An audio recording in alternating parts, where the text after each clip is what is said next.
Hi guys, it's me Karen from Karen's Intuitive Jewelry. We are going to make some bracelets today using a new combined technique of hard soldering and soft soldering. And we're going to do it in copper and some silver aluminum blanks. So if you're interested, stay tuned. We're gonna do another pretty rainbow moonstone on copper and a beautiful flashy larva kite on the silver aluminum bracelet blanks. I also wanted to let you guys know that I just joined a new platform that allows for some small donations. It's called Buy Me a Coffee. And so if you guys have found value in any of my tutorials and would like to contribute in some small way, I would love for you to buy me a coffee. And I'll be developing more on that particular platform as I become more familiar with it. It's just going to start off right now with super small, just donations. They don't ask for or provide or share your email address or your bank information or anything. You don't have to, sign up and create an account or anything. You can just literally go in the link and buy me a coffee or two. But I am going to try and maybe start a membership with different levels and offer all kinds of different stuff. Including creating individual crystal treatment plans for whoever might be interested in supporting that. And I've got all kinds of other things going on. I can also create a shop so that you guys don't have to necessarily go on to Etsy or go on to my Facebook page to see some of my available items for purchase. So lots of interesting stuff coming down the pike, and I appreciate you guys so much. It's meant the world to me to start this community, and so I just wanted to let you know that you can now just buy me a coffee. Thanks guys, and on with the show. And as I mentioned, we're going to be incorporating hard soldering, torch firing techniques with soft soldering techniques. So all that stuff will be listed in the description. If you guys aren't familiar with that, I link or try to link everything, a list of everything that I use, from tools to different materials and supplies below, so that if you're looking for a particular item, it's there for you. I also list all of my social media links, as well as my Etsy shop in the description. And now I'll be offering the Buy Me a Coffee link as well, and more things as we continue. So the first thing we're going to do is create these bezels using the torch. And I just used sterling silver or fine silver bezel wire, and I'll show you those, and different copper bezel wires, and used copper sheeting on all of them. The reason these look silver is because the soft soldering is covering the copper, because soft soldering will easily accept the copper metal. So I found that to be really much easier. I've been struggling with the hard soldering, attaching whether it's a bracelet blank or a ring blank or a ring shank to the back of the bezels. But so it'll be cost effective as well, because we're using very little sterling silver. The only sterling silver here is this bezel wire in these two. This is fine silver. This is sterling silver. And then these silver cuffs are aluminum, so they will not tarnish, ever. The copper can tarnish, but it's easy enough to keep them shiny and bright. And for those that don't mind taking care of their jewelry, this won't be a problem. So we're going to start off with the individual bezel wires. So you can see that these gallery bezel wires come in quite an assortment of copper, sterling, or fine silver. They come in brass, I believe. Of course, you can get them in precious metals too, but I'm not doing any of that. I'm working mostly with copper and some sterling silver. Now, I will say in some previous tutorials, I had listed these that I purchased on Amazon, and this was a company that made them. They're in the US, but I could have gone there and paid shipping, but they offer these on Amazon if you just want to say buy one. For copper, you're going to pay about 10 bucks for 12 inches. So that'll get you anywhere from, depending on the size of your stone, that'll get you about 5 pendants, say, or stones or whatever, for 10 bucks. Sterling silver obviously is going to be much more expensive by, say, approximately 3 times the expense. But anyway, then I recently found, it's a Florida-based company. I think they're in Sanford, which is over by Orlando. And so I experimented and purchased some, and they were much, much cheaper. I was really surprised. So say, I think for this one, the swag design that I purchased from this company on Amazon was, say, $10 or $12 through Amazon. I purchased them on, is it FDT, I think was the name of it. Unfortunately, they're not putting their label on their actual packaging. But I think I paid like $4.50 a foot as opposed to $10 or $12 a foot. So at least half the cost.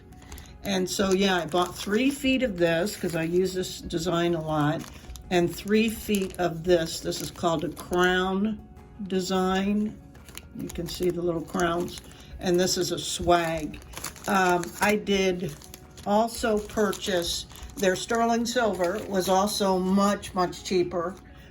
Geez, I can't remember it, but I'll list all this stuff in the description below, and you can check out their website. So I'm not going to be getting these through Amazon anymore because they're you do pay for that convenience, but yeah, I'll be purchasing through these guys in the future as I have the funds. So I've picked out, because I didn't have a moonstone in copper, I picked out this lovely crown bezel wire to go with this moonstone, and then I'm going to choose, I think, the same design in the silver. Let's see, is it that? No, that's the swag. Let's see, here it is. No, that's the heart one. Oh, here it is. See, these are slightly different. I can't remember the name of this, but if you look real closely at this, it's kind of got I think it's called an inverted heart, because if you look really close at the middle, you can see a heart shape, right? So it's like an upside down heart. I know it's hard to see. See it? See the heart in that pattern? Whereas this one is just a crown. It doesn't have the inverted heart, I think is the design. And I do think, let's see, this is just the crown. There's no heart in the center. Okay, so I think I'm gonna use, these are basically the same, just one in copper, one in silver. So I'm gonna use this one on the larva kite, I think. Okay, so I'm just gonna show you how we do that. Here's the little card that you can put double-sided sticky tape on it to hold your cabochon down. In fact, I'm gonna reapply some because this isn't so sticky anymore. So here's the double-sided tape. And I like to do both sides so that it'll stick to my table as well.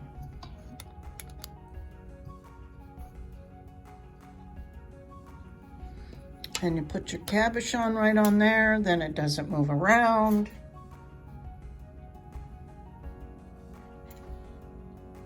We're gonna do the copper on this, and you can use your flush cutters to cut this. Make sure you're using, you know, this flat side on the edges, on both edges. But what I've started using since I just bought it is this nice metal shear. And again, these aren't expensive. I think I paid $12 or something, but they're specifically meant to cut metal instead of just kitchen shears, which is what I lived with for years now. So you don't have to purchase all this stuff all at once. So you just form this around, and look how great this is that it holds it in place. I love that because it's already nerve-wracking to me.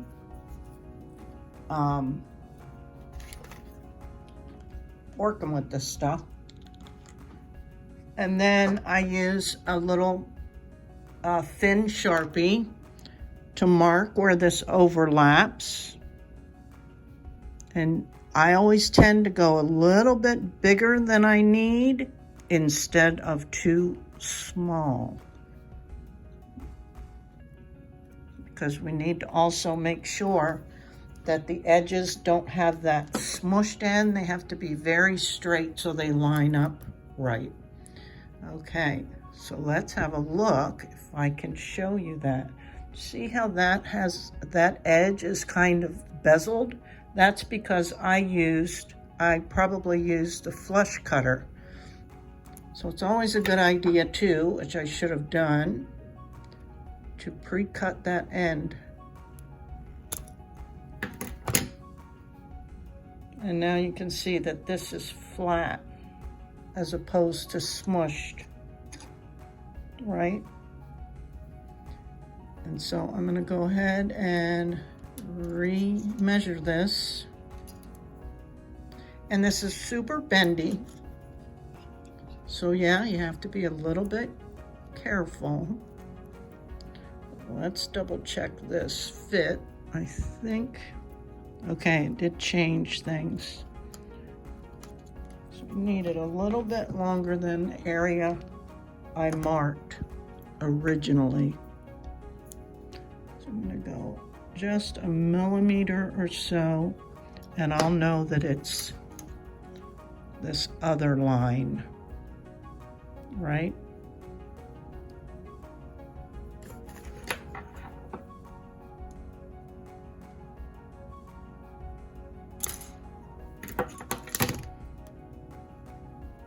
And you can see it's flat because we have to make sure this lines up perfect and that you can't see any daylight. Like the seam's almost invisible. And that's not perfect because I'm not to that step yet.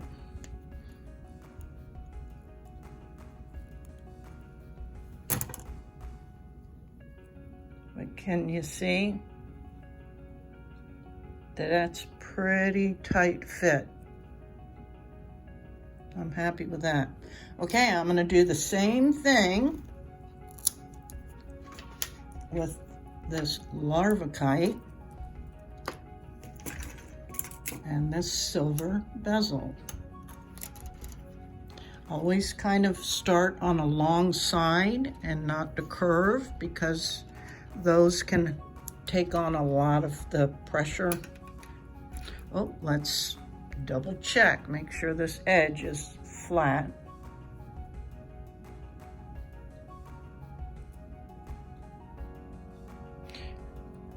And it appears that it's not. So I'm gonna cut a tad off of this because this was probably cut on a machine or something.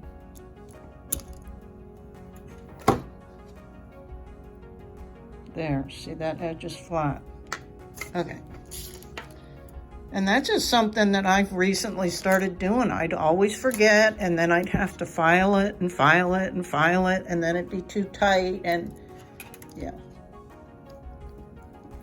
So we want a nice tight fit.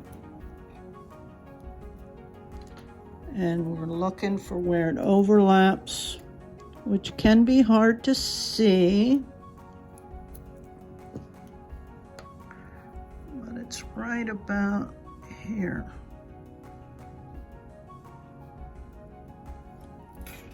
So at this point too, I'd like to say it's time to turn on your pickling apparatus, whatever it is you use. You can, frequently people use a crock pot or mini crock pot to mix up your pickling solution, and we can talk about that at some other time too. There's lots of alternatives for the actual pickling solution. Currently I'm using a product called Sparex. It's a type of granular acid you mix with water, and I was using an old crock pot, but then I found this up in my cupboard, was my mom's, and it is like a griddle top, but it also had like a removable crock pot, so I decided to use this and then put my solution in just a canning jar, pickling jar, and I can put a lid on it when I'm not using it, and this works just fine. I have my baking soda out, I'm ready to go. My tongs, my wooden tongs, a lot of people use copper and that's fine. And then I made this little like basket so I didn't have to go digging around in the solution. I just pop my pieces in. This is just a little plastic container that I drilled some holes in, and it's easier just to drop it in there and pull it out later. Yeah, part of my kitchen counter I have for my different supplies. This is just my polishing stuff and my files and, you know, whatnot. Some more files and my liver of sulfur. So this is what my kitchen counter, or part of my kitchen counter, looks like. So we're going to turn this on now in preparation of having to pickle the pieces we're going to torch fire. And the other thing I like to have ready to go is to refill and top off my torch. This is the best torch out of a total of 4 different brands that I've tried. It's got the biggest area for flame to come out and holds quite a decent amount. So if we want to talk about torches sometime, I'll do that as well. So we are ready to solder these 2 bezel, gallery bezels, and we'll continue with that. Now to solder these bezel, gallery wire bezels together, you use a hard solder, and I've having to purchase more now instead of the little pallions. You can easily do that off of Amazon and get a variety pack. If you're just getting started, it'll be a little bit of the 3 of the highest temperature. This is hard solder. Your medium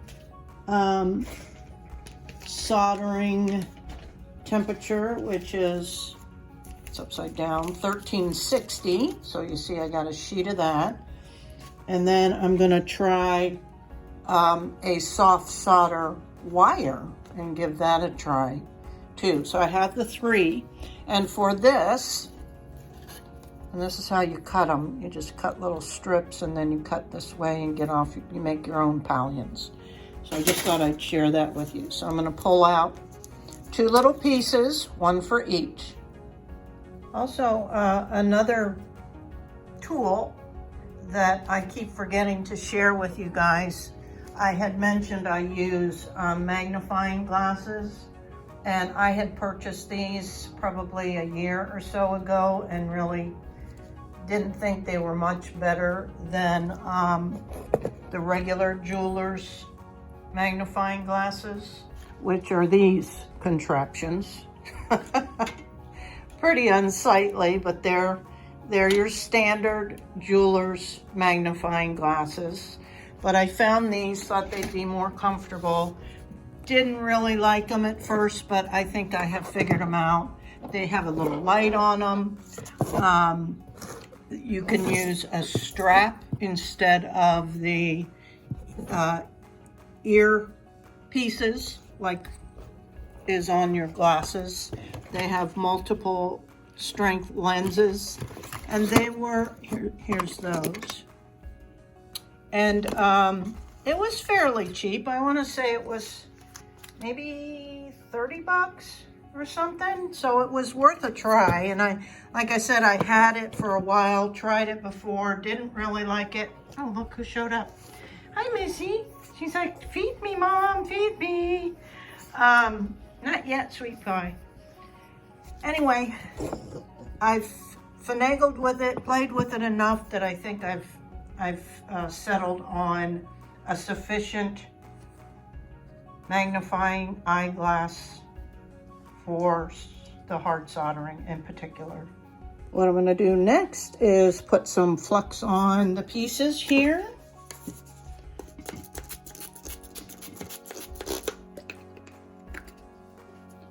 And then I'm going to make sure I know where the seam is exactly.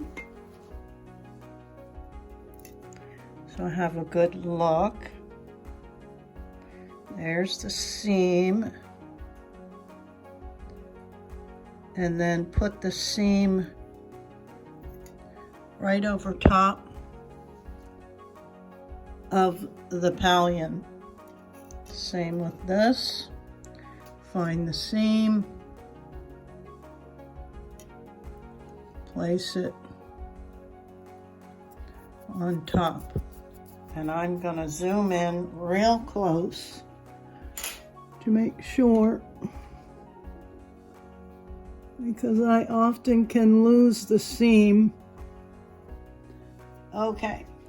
And now we're gonna fire it up. Do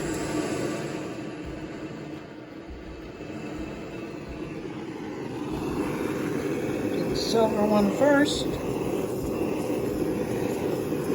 Heating all around it. And you'll be looking for a flash, and you'll know that's the solder that melted.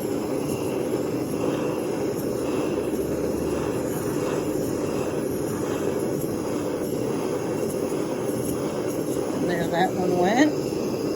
Over to the copper one. Again, heat all around it. Watch for that flash.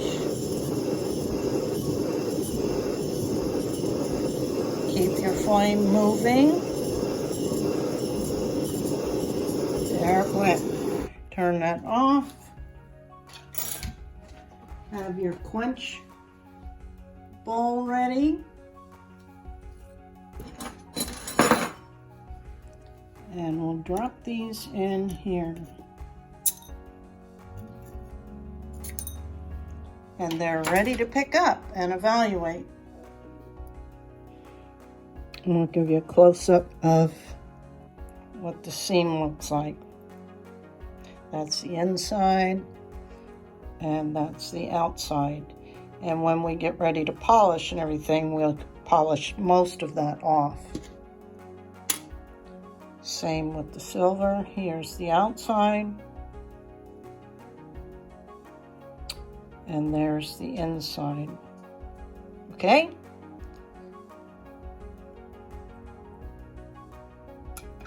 So while the bezels are in the pickling, I'm gonna saw out the sheet metal. Here's the copper sheeting. I just haven't taken the film off it yet, but I had pre-measured a bunch of them out, all the other bracelet ones, and then these two I had already pre-measured. So I'm going to use the jeweler saw to cut these out right here on the bench pin, so you can see that. A little beeswax.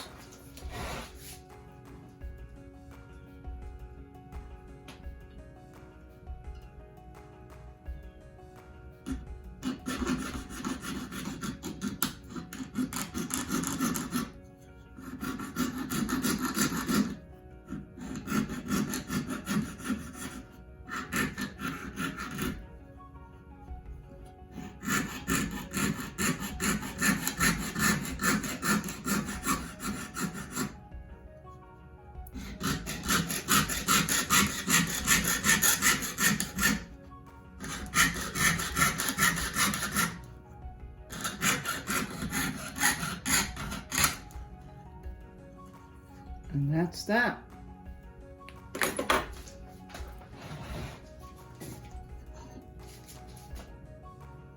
So now we just make sure that these bezels actually fit. We probably could have done that right after we fired them. And you want to kind of drop them from the top, because that's the only way you're going to be able to put them in after they're soldered onto the back plate. Right? Because you don't have access to the back. So that one fits. That one fits nicely. Okay, next we're going to see what the connection is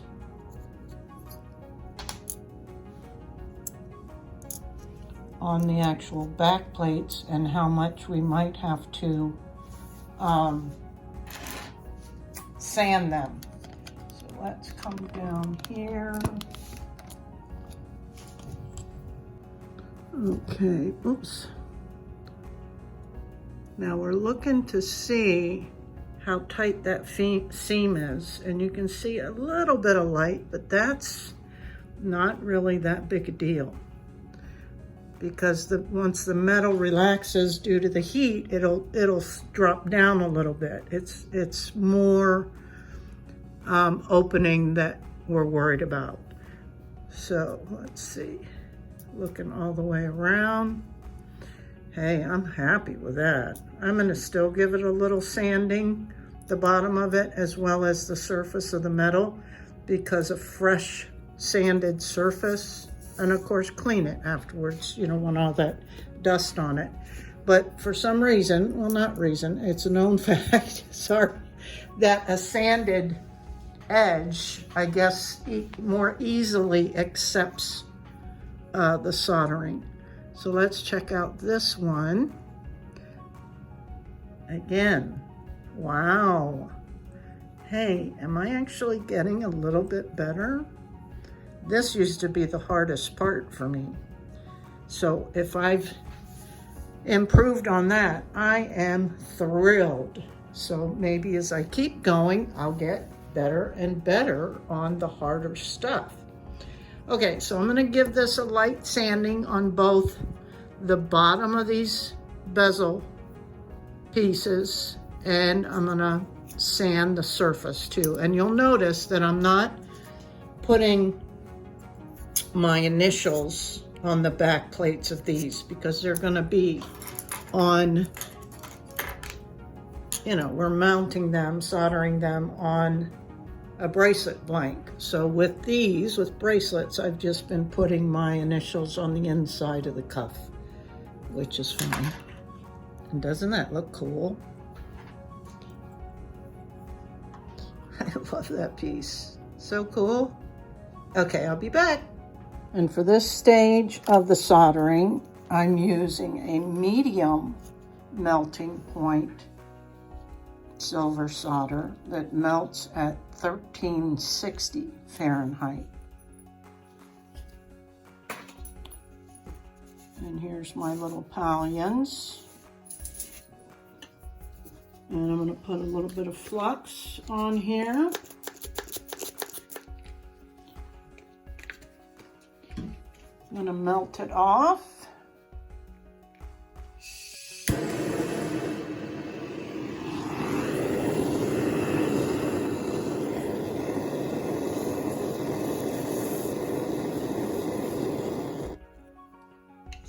Then apply my little solder pallions.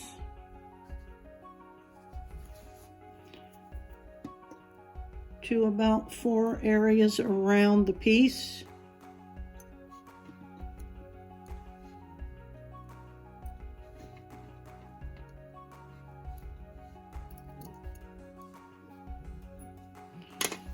Use my little soldering pick to make sure that they're up against the edges.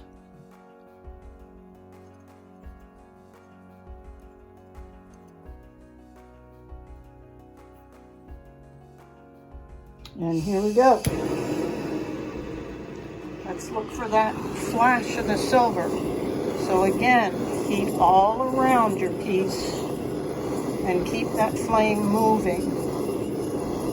We're trying to get even heat on that metal, mostly the copper, because the silver actually melts at a lower temperature. So that's why in the past I've managed to melt the bezel wire and not the copper, just in case y'all were wondering.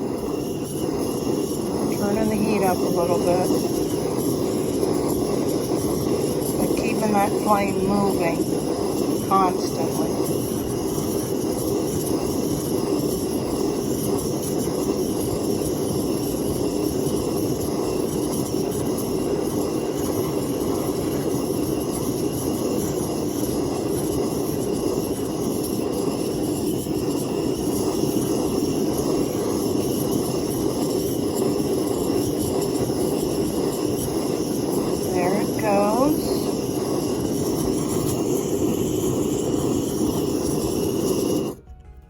And we'll drop that in the quenching bowl, and then we can evaluate the seal. And it looks good to me, but a lot of times I'm not 100% sure until after I pickle. But you can see the solder line all the way around. There's one questionable spot, but I think it's okay. I think it's the reflection of maybe a little bit of water I'm still seeing. Right in there, but I think it's okay. So I'm gonna do the next one.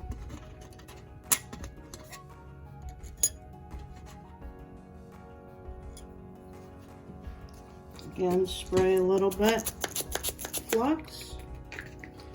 Burn it off, apply my solder, and then torch again. Well, it looks like I got another good seal.